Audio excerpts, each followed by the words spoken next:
மதிப்பிற்குரிய தோழர்கள் அனைவருக்கும் வணக்கம். 11/6/2026 வியாழக்கிழமை. இன்றைய தீக்கதிர் தலையங்கம். இந்தியா அணியின் ஒற்றுமையும் காங்கிரசின் கடமையும். தலைப்பின் விளக்கம்.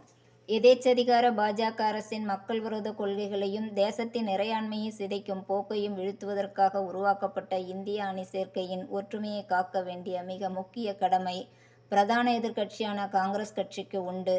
ஆனால் தில்லியில் ஜூன் 8 அன்று நடைபெற்ற இந்திய அணியின் தலைவர்கள் கூட்டத்தில் எழுந்துள்ள புயல் காங்கிரசின் தற்போதைய செயல்பாடுகள் இந்த வரலாற்று சிறப்புமிக்க கூட்டணியை பலவீனப்படுத்துகிறதோ என்ற நியாயமான சந்தேகத்தை ஏற்படுத்தியுள்ளது.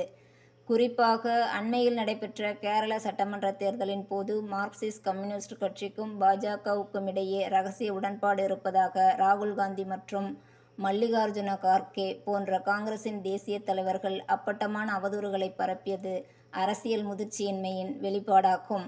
நாடாளுமன்றத்தில் முதல் ஐக்கிய முற்போக்கு கூட்டணி அரசு அமைவதற்கும் பாஜகவின் மதவாத அரசியலை நாடெங்கிலும் முறியடிப்பதற்கும் இடதுசாரிகள் தங்களின் கொள்கை ரீதியான நிலைப்பாட்டின் மூலம் ஆற்றிய வரலாற்று பங்களிப்பை ராகுல் காந்தி வசதியாக மூடிமறைக்கக்கூடாது.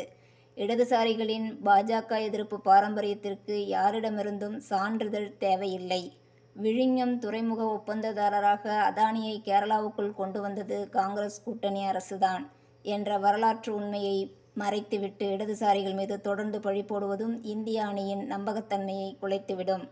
காங்கிரசின் அணுகுமுறை காரணமாக திமுக மற்றும் ஆம் ஆத்மி போன்ற வலுவான கட்சிகள் ஏற்கனவே கூட்டணியை விட்டு வெளியேறியிருப்பது பெரும் பின்னடைவாக மாறியுள்ள சூழலில் அகிலேஷ் யாதவ் மற்றும் தேஜஸ்வி யாதவ் எழுப்பியுள்ள கேள்விகளும் மிகவும் ஆழமானவை. பீகாரில் காங்கிரஸ் தலைவர்களுக்கும் பாஜகவுக்கும் இடையே இருக்கும் இரகசிய புரிந்துணர்வுகள் குறித்து புகார்கள் அளித்தும் தேசிய தலைமை நடவடிக்கை எடுக்காதது ஏன் என்ற கேள்விக்கு காங்கிரஸ் பதில் சொல்லியாக வேண்டும். மாநில கட்சிகளின் பலத்தை ஒடுக்க நினைப்பது பாசிச எதிர்ப்பு கூட்டணிக்கு ஆபத்தாய் முடியும். மோடி அரசு மத்திய புலனாய்வு அமைப்புகளை பயன்படுத்தி எதிர்க்கட்சி தலைவர்களை அச்சுறுத்தி முடக்க முயலும் இக்கட்டான காலகட்டத்தில் காஷ்மீர் முதல் கன்னியாகுமரி வரை இந்திய அணி ஒரே இலக்குடன் பயணிப்பது மட்டுமே பாஜகவை வீழ்த்துவதற்கான ஒரே வழியாகும். எனவே காங்கிரஸ் கட்சி தனது தற்காலிக தேர்தல் லாபங்களுக்கான குறுகிய அரசியலையும் மேலாதிக்க போக்கையும் கைவிட்டு இந்திய அணி கட்சிகளை சமமாக மதித்து கூட்டணியின் கூட்டு பொறுப்பை உணர்ந்து செயல்பட வேண்டும். தீக்கதிர் தலையங்கம் நிறைவுறுகிறது. நன்றி. தோழமையுடன் வணக்கம்.